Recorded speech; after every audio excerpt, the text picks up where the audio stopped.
Qui veut se lancer? Et je traduis pour ceux qui sont à distance.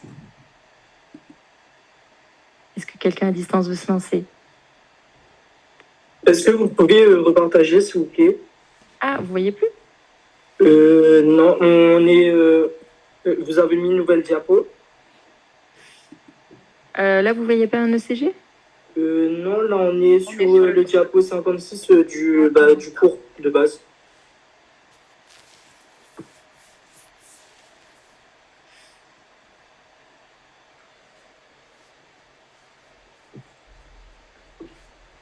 Tu le vois maintenant? Non plus. Ah là, oui, merci. Tu peux le décrire du coup. Et bah, du coup, sur la dérivation des deux, je vois qu'il y a une onde P positive, donc c'est sinusale. Ensuite, la fréquence, on dirait que c'est normal. Ok. 300 divisé par 4, oui, ça nous donnerait genre 60. Je crois. Un truc comme ça. 75. Ok. La morphologie de l'onde P, c'est... elle a l'air normale aussi, non? Ouais, ok. Après l'intervalle PR,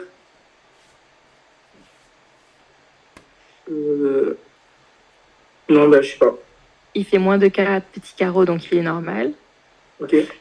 L'axe, Et l'axe QRS, il est normal aussi. il est positif en D1, donc on va vers D1 à 60 degrés à peu près, donc c'est un axe normal, ok. La largeur du QRS, est-ce que ça fait plus de 3 petits carreaux? Non. Non, du coup normal. Parfait. Est-ce qu'il est trop volté le QRS? Si on fait l'indice de Sokolov, V1, ça nous donne 23 plus V5 qui est positif, ça nous donne 15, mais en tout cas, ça fera moins de, je vous dis qu'il y a 45 ans, ça fera moins de 35. OK. Ensuite, l'onde R, est-ce qu'elle monte normalement? V1, elle est un peu plus grande en V2, elle est clairement plus grande en V3, clairement plus grande en V4, donc elle grandit normalement. OK. Ensuite, le segment ST,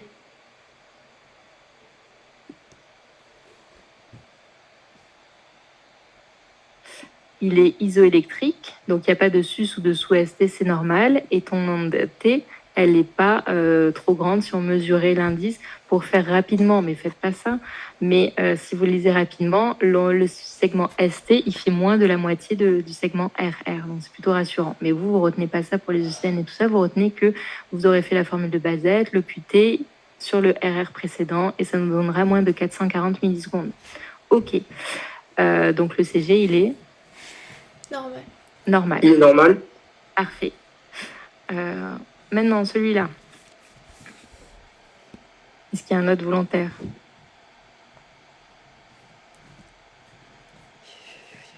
Fibrillation auriculaire. Ok. Donc, le rythme est sinusal.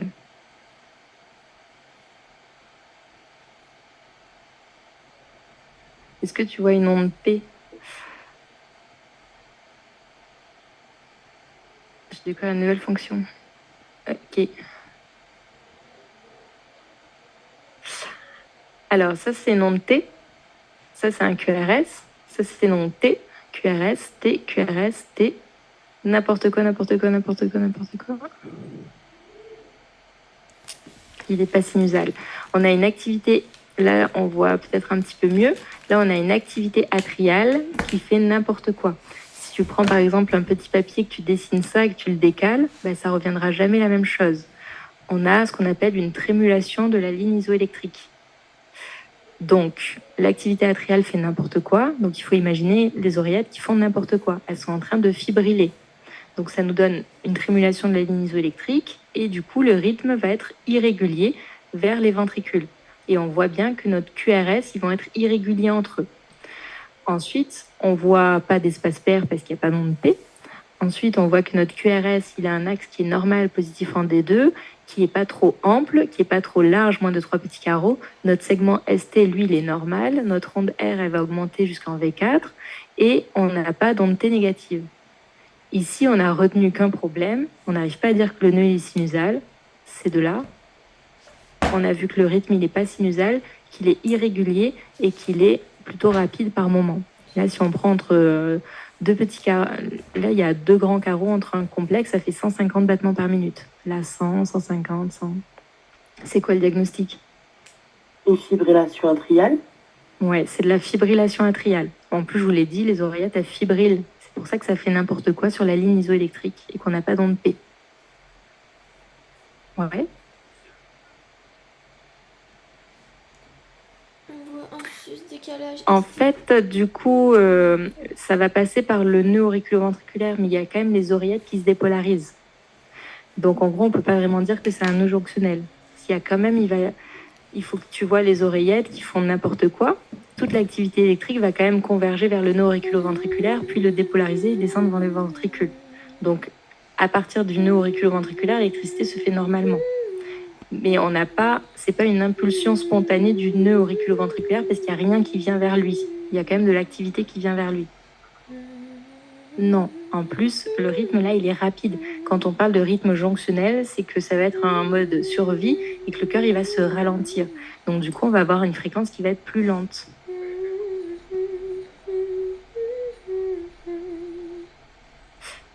Donc, les oreillettes se contractent en faisant n'importe quoi, mais il y a quand même de l'activité électrique qui va arriver vers le nœud auriculo-ventriculaire, puis ça va descendre vers les ventricules. Okay, les oreillettes conduisent quand même aux ventricules, mais pas avec une activité qui est organisée.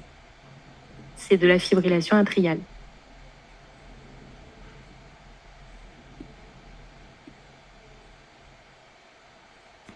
En D3 En V3 non, c'est pas typique de la fibrillation atriale. Ce qui est typique de la fibrillation atriale, c'est la trémulation de l'activité atriale, où il y a une activité qui est désorganisée. Si tu ne comprends pas ce que ça fait sur le CG, c'est que tu ne comprends pas ce que ça fait dans le cœur, et là, c'est que ça fibrille. Okay, et ensuite, il va y avoir un rythme qui est irrégulier, parce que ça arrive à n'importe quand dans le ventricule, et qui va être rapide, généralement. Parfois, ça arrive que la fibrillation atriale, elle va être lente et régulière. Ça veut dire qu'il y a eu un problème, en plus de la fibrillation atriale, c'est qu'on a un bloc au niveau du nœud auriculo-ventriculaire. Et donc là, oui, tu vas avoir la fibrillation atriale avec n'importe quoi sur la ligne isoélectrique, plus un rythme jonctionnel qui va prendre le relais pour essayer de sauver parce que ça passe plus au niveau du nœud auriculo-ventriculaire. Donc FA plus BAV, tu as une trémulation de la ligne isoélectrique, des QRS qui sont lents et réguliers. Ok. C'est bon pour celui-là? Vous avez d'autres questions?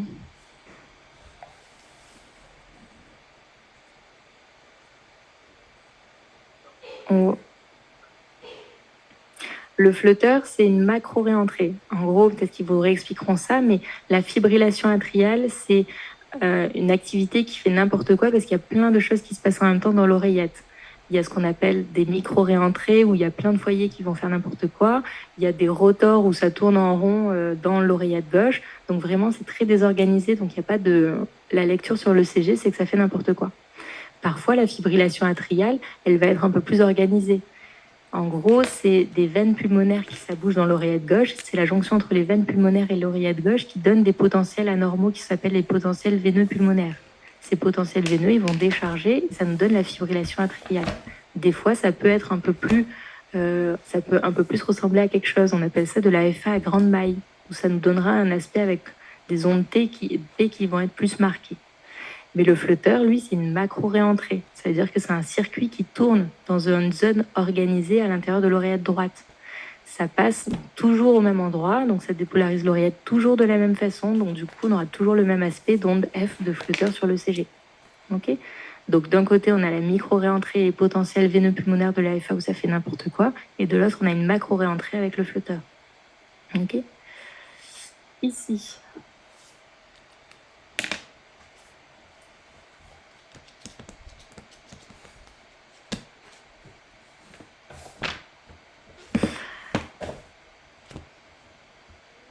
Est-ce qu'il y a un petit volontaire?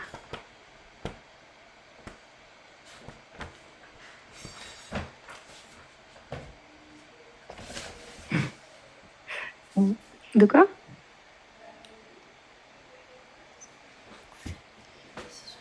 Ok. Et en D3, elle est comment ton onde P? Elle est quoi? Négative. Donc si elle est négative dans les dérivations inférieures, ça veut dire qu'elle fuit les dérivations inférieures. Donc du coup, elle vient pas du haut du cœur. Elle vient pas du nœud sinusal, elle vient du bas de l'oreillette droite. Donc du coup, elle vient du nœud, enfin elle vient du sinus coronaire. Donc c'est pas un nœud sinusal non plus. Donc du coup, là, le rythme, il n'est pas franchement sinusal. Ok, donc c'est un rythme du sinus coronaire. On le voit parce que c'est négatif en inférieur. Après, on a un espace PR qui est normal. Le QRS, il va être fin. Mais l'axe, il est normal. Mais ce qui nous embête surtout là, sur l'électrocardiogramme, c'est quoi? Au niveau du segment ST. Le rythme est lent. Oui, c'est vrai qu'on n'a pas fait la fréquence cardiaque. 1, 2, 3, 4, 5 carreaux. 60. Il a 62 fréquences. Donc ça va. Il n'y a pas un truc qui vous saute aux yeux là? Il y a un énorme sus-décalage en V1 et peut-être un miroir en AVL. Parfait. Donc il y a un sus-décalage au niveau V1, V2 et aussi en D3, AVF et D2. Donc il y a un sus-décalage dans le territoire inférieur et un peu en V1, V2, donc c'est le territoire antérieur, et il y a un sous-décalage dans le territoire D1 et AVL. Donc, c'est un infarctus qui est en cours avec des ondes de Pardy et un miroir en latéral. Et l'infarctus, il touche surtout le territoire inférieur et on a l'impression que ça s'étend jusque dans le territoire antérieur. On imagine que c'est le territoire inférieur et ça commence à aller vers l'intérieur. Ok, donc là, c'est un infarctus aigu. Il faut vite appeler la choro pour qu'il débouche tout ça.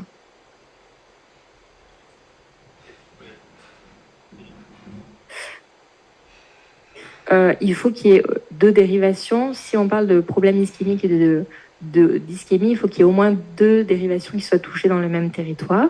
Et il va falloir que ça fasse plus de 2 mm, le sus-ST. Donc là, 2 mm, c'est ici. Et là, ça continue vraiment encore très haut. 2 mm, ça va s'arrêter ici. Et ça va continuer encore très haut. OK? Mais là, c'était un petit peu un piège. Si vous avez un infarctus, ce sera vraiment clairement dans un territoire. Là, c'était un petit peu un territoire et demi en même temps.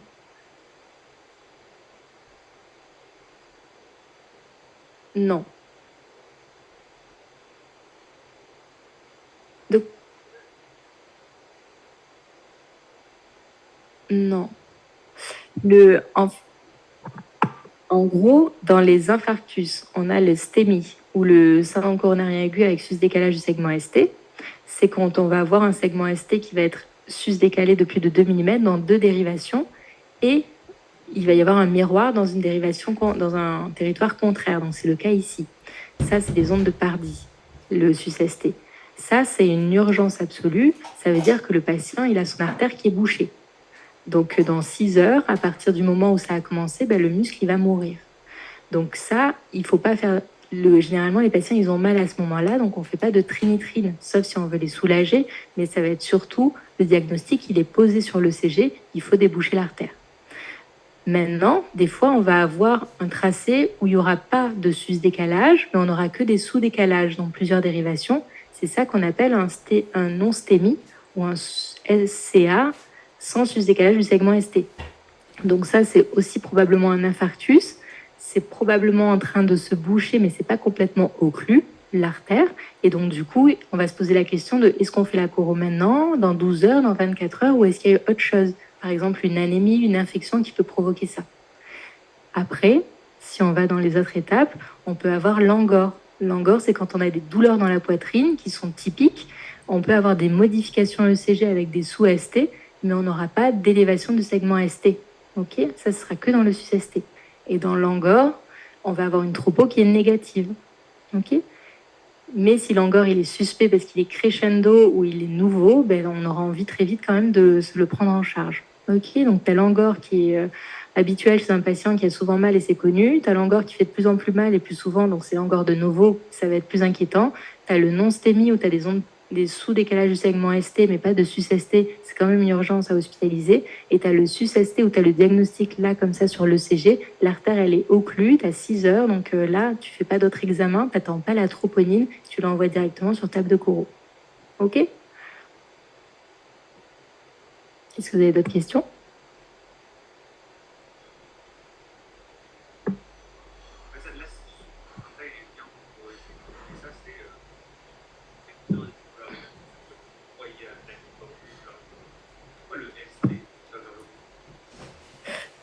Alors ça, parce qu'on l'a pas très bien vu tout à l'heure, mais en tout cas, c'est ce que je te disais, la repolarisation du segment ST et long T, c'est des phénomènes plus complexes au niveau des cellules, où il va y avoir des échanges des calcium, de potassium et de sodium, et la cellule revient à niveau. Si la cellule ne revient pas au niveau de la ligne isoélectrique, comme c'est le cas ici, c'est parce qu'il y a une souffrance à cet endroit-là, et c'est des mécanismes qui sont plus complexes et que je n'arriverai pas très bien à t'expliquer là. Ok. Ici.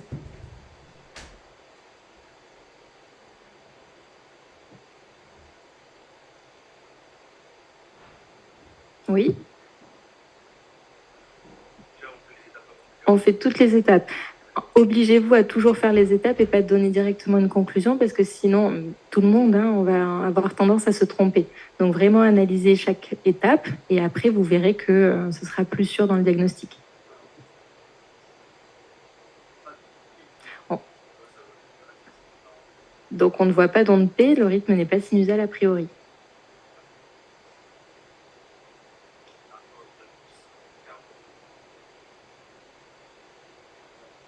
Ouais, la fréquence est très rapide, on est peut-être aux alentours de 250 battements par minute. Il n'y a pas d'onde P. Non, on ne peut pas voir le PR du coup.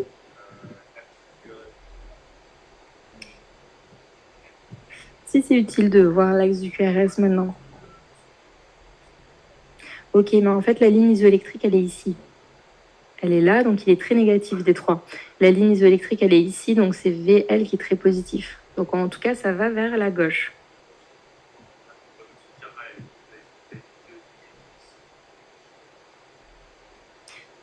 Oui, parce que si tu te mets là, peut-être qu'il fait, il est super positif. Si tu te mets là, il est peut-être super négatif. Donc il faut savoir où est la ligne, mais là, c'est pas très évident de voir.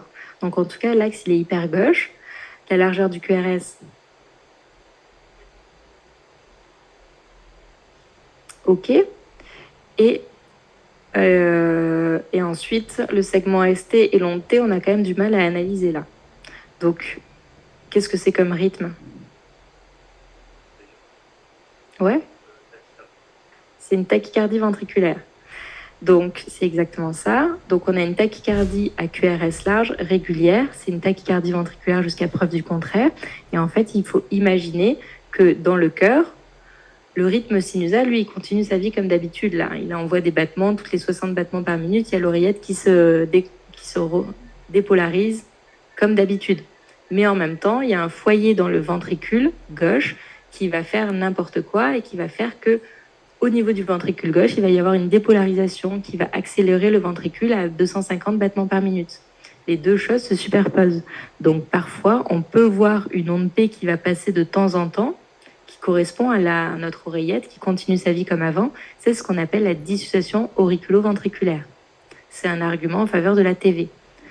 Ensuite, on peut parfois voir que les rythmes entre le nœud sinusal qui va entraîner un ventricule et le rythme de notre ventricule qui fait n'importe quoi, ils peuvent parfois fusionner et donc donner un complexe entre le nœud un complexe qui serait normal quand le QRS est sinusal et un complexe qui est en tachycardie ventriculaire. Si vous faites la fusion des deux, ça nous donne un complexe fusionné.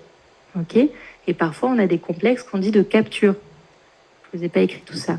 Les complexes de capture, c'est par exemple, on va avoir le nœud sinusal qui dépolarise le ventricule et qui va réussir à prendre le dessus juste un instant sur la tachycardie ventriculaire. Et donc à ce moment-là, on a comme un complexe sinusal qui passe avec un QRS fin, puis ça repart en tachycardie ventriculaire. Ok, donc ça, c'est des arguments que vous allez rechercher en faveur de la tachycardie ventriculaire. Vous avez une tachycardie à QRS large, c'est une TV jusqu'à preuve du contraire. Si vous arrivez à avoir une dissociation auriculo-ventriculaire, une fusion ou une capture, c'est des arguments en faveur. Bon, là, on n'a aucun des trois. Et l'axe, il est hyper gauche. Pourquoi? Parce qu'en gros, ça vient du coup de la droite, ça se dépolarise du niveau du ventricule droit et ça va aller vers la gauche. Et c'est pour ça qu'on a une inversion des axes. Ok? Quand on a une TV, il y a un foyer dans le cœur au niveau des ventricules qui va se prendre pour le chef, mais très rapide et qui va faire n'importe quoi. Et du coup, le ventricule, il va aller très vite. en fonction de l'aspect des QRS qu'il y a, on essaye de localiser d'où vient le foyer. Vous n'avez pas besoin de savoir faire ça, mais en tout cas, c'est ça qu'on regarde. OK? Ici.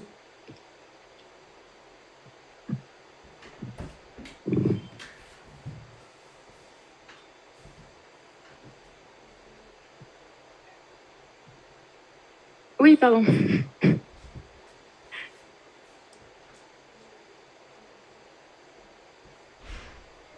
Alors, il dit que le rythme est sinusal qui a une onde P.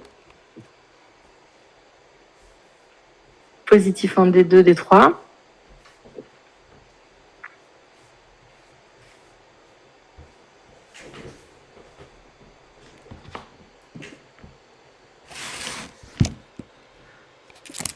Avec une morphologie de l'onde P qui, moi, me va bien.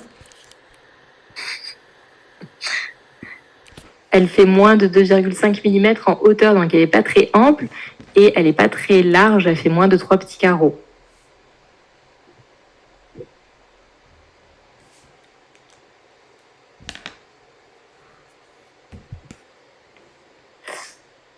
La fréquence cardiaque, du coup, 1, 2, 3 carreaux. Aux alentours de 100 battements par minute. OK. Je reviens en arrière.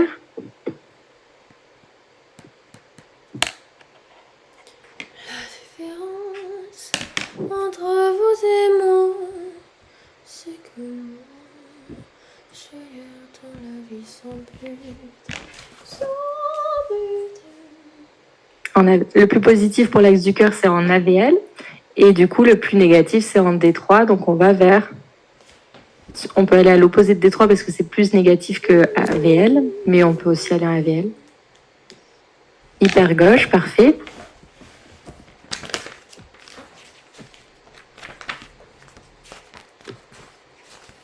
Est-ce qu'il est large, le QRS? Il fait plus de 3 petits carreaux?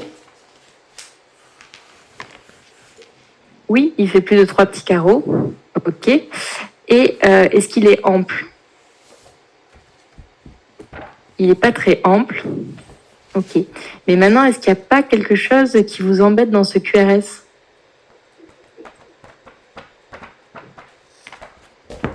C'est quoi ce petit pic là avant? Non, c'est pas une onde Q. Est-ce que quelqu'un a une idée de ce que c'est ce spike là qu'on voit avant chaque QRS? C'est pas le fait qu'il a un appareillage électrique? Il a un pacemaker, oui. Il a un stimulateur cardiaque qui fait que le stimulateur cardiaque, il écoute l'oreillette, puis il va stimuler le ventricule. Ok, donc ça, c'est les spikes de stimulation qu'on voit tout le long. Ok, donc ça, c'est une personne qui a un pacemaker. Donc forcément, la sonde dans le pacemaker, elle va être posée différemment que dans les voies de conduction.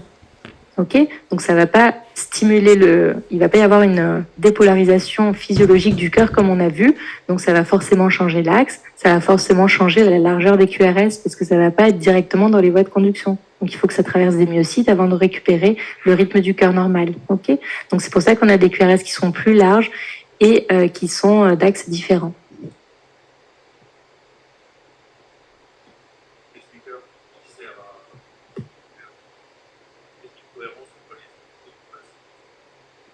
Oui, alors du coup, dans les implants qu'on peut mettre, on peut mettre des pacemakers, on peut mettre des défibrillateurs. Simplement, un pacemaker, ça sert à stimuler le cœur. Si le cœur il se ralentit, on veut que le cœur il soit plus rapide, donc on met un stimulateur cardiaque, un pacemaker. Un défibrillateur, c'est un boîtier où il y a aussi la fonction de pacemaker, mais ça, on va le mettre surtout parce que le cœur il est à risque d'arrêt cardiaque et on veut qu'il y ait quelqu'un qui envoie un choc électrique si jamais le cœur il s'arrête. Donc ça, c'est un défibrillateur. Les deux font la même fonction de pacemaker, mais il y en a une qui a une fonction en plus. Okay, et en gros, le pacemaker, ça dépend du nombre de sondes que tu mets. Il peut y en avoir une dans l'oreillette, une dans le ventricule droit, une en regard du ventricule gauche. Et en gros, le but, ça va être de retrouver une contraction qui va du haut vers le bas du cœur. Donc si l'oreillette, là, elle marche bien, donc il y a quand même quelqu'un qui l'écoute. Donc ils ont quand même mis une sonde dans l'oreillette, mais sauf que ça stimule pas, ça stimule pas l'oreillette, ça fait que écouter. Et après chaque écoute de l'oreillette, il y a la sonde qui est dans le ventricule qui sait qu'il va devoir induire une impulsion électrique.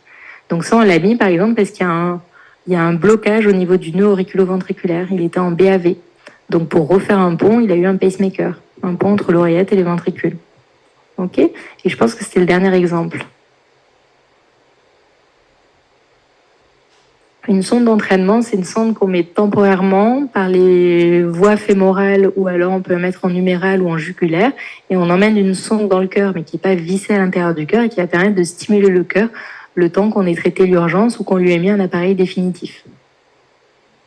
C'est toujours temporaire une sonde d'entraînement parce que sinon il y a un truc qui sort de lui avec un boîtier. S'il trébuche en allant aux toilettes, là il meurt. Ok? Est-ce que vous avez d'autres questions? On a fini un peu plus tôt. Ok, est-ce que vous avez des questions? Oui.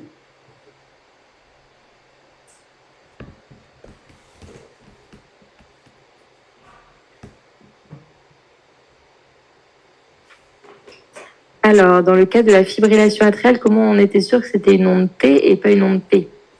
Quand on ne sait pas interpréter, comme c'est le cas ici où on est perdu, moi je vous conseille de commencer par un complexe que vous saurez interpréter. Et de revenir en arrière, par exemple. Donc au début, ça fait n'importe quoi, je suis perdu. Donc je vais commencer, là je sais pas, je vais commencer à interpréter ici. Lui, il est isolé, je vais réussir à interpréter. Donc là, j'ai mon QRS, lui, je le reconnais bien. Et avant, je vois pas d'onde P. Et après, je vois son onde P. Donc là, j'identifie que ça, c'est son onde T et qu'il n'y a pas eu d'onde P. Et si je reviens en arrière, ça, c'est l'onde T, on l'a vu ici. Ça, c'est son onde T, c'est toujours la même. Elle ne va pas disparaître à un moment. Donc du coup, si vous êtes perdu sur une lecture, prenez un complexe qui vous semble évident et puis vous commencez à partir de lui. De l'onde T?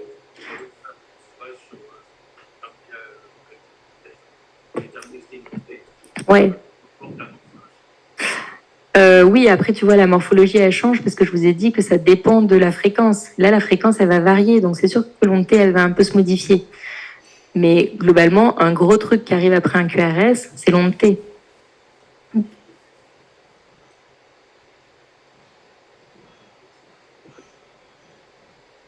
Oui, et mais surtout, tu n'en as pas en fait avant le QRS.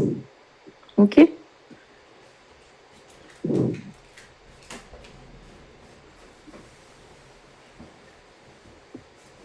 La ligne isoélectrique, on voit pas très bien, mais en gros, ici, tu vois qu'il y a une petite cassure dans le QRS. Et généralement, l'enregistrement commence à cet endroit-là.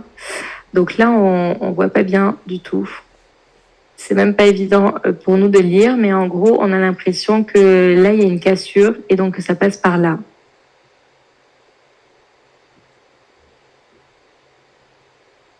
Ok? Bon, très bien. Oui?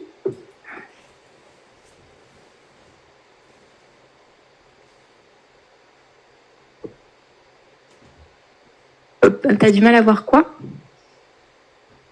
Ah! Ok. Pour le miroir, du coup, là, tu es d'accord que ça se décale en D2, D3 et AVF. Ok. Et bien maintenant, si on regarde juste D1 et AVL. D1, notre ligne isoélectrique, c'est le bout du doigt là. Hop, ça devrait être ici. Mais là, c'est sous-décalé.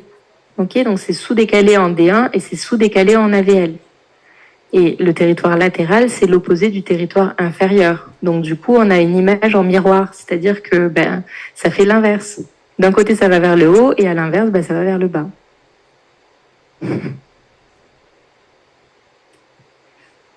Ok? Bon, vous avez une pause alors. Vous avez cours après? C'est le week-end là? Ah ouais, tranquille. Oui, sur le signe du miroir. Après, c'est des signes du miroir que là, je vois, je sais que V1, V2 et V5 et 6, c'est quasiment opposé. C'est un peu. Par exemple, il y a des blocs de droite qui voient qu'il y a du bleu.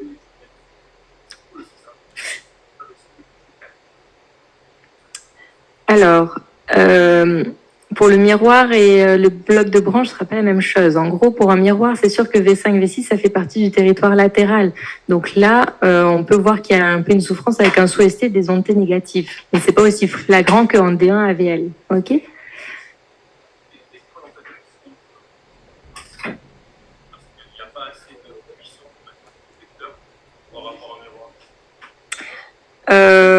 Non, après, ça va dépendre de ton artère.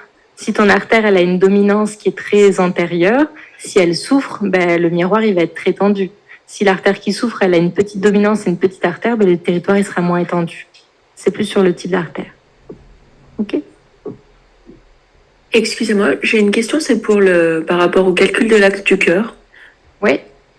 On avait eu avec un autre prof, il nous avait expliqué qu'on pouvait prendre la dérivation la plus voltée et après également la dérivation où on avait que c'était isoélectrique des deux côtés et on prenait la perpendiculaire de cette dérivation. Mais là, j'arrive pas à le retrouver quand vous le... Oui, c'est possible de faire ça aussi. Après, en fait, il y a plein de techniques, mais moi, je pense que le plus simple, c'est de prendre le plus positif et d'aller vers là, ou alors de prendre le plus négatif, c'est les plus flagrants, et d'aller à l'opposé. Là, commencer à faire des tangentes et tout. Ouais, voilà, pour le j'arrivais pas à retrouver, mais ok, d'accord. Donc, on prend la dérivation la plus voltée et on va dans ce sens-là. Et si jamais j'en ai une qui est plus négative, alors je vais plutôt regarder celle-ci et à ce moment-là, je vais à l'opposé. Ok. Exactement.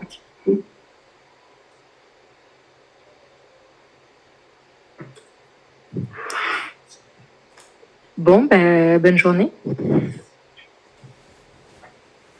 Merci, bonne journée. Au revoir.